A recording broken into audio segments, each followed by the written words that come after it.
Even if you don't care, there's a lot of power in your words.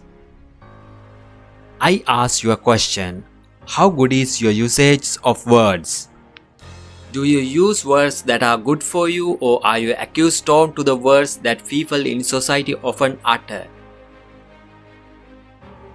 Most people have it in their mouths. We have no money. We are poor. We cannot do such big things. We have no luck. We cannot have a place in this society. Words like. People often use these statements to justify their weaknesses. Think about whether you have a vocabulary like this, then remove those words from your dictionary now itself. Because those words do not lift you up. It does not lead you to success or prosperity. The judgment of any word you use often will be accepted by your mind and will soon become a practical reality in your life. If you often say destructive and negative things, it is dangerous because the subconscious mind, which is the administrator of your mind, cannot distinguish anything positive or destructive. Its role is to constantly engage in the creating process. Its raw materials are your words, thoughts, and beliefs.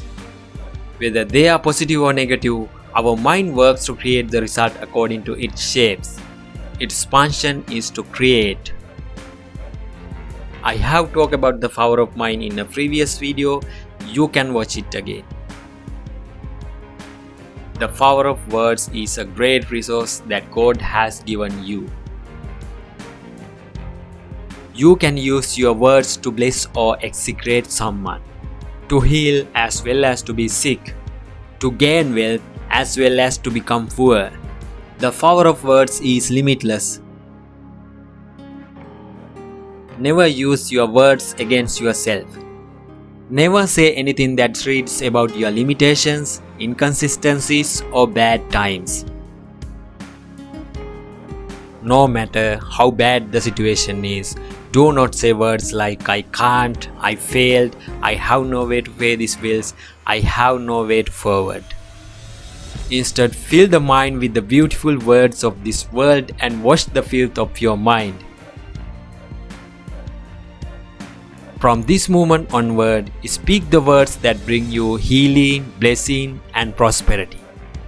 Surprises indeed arise in your life. Good luck.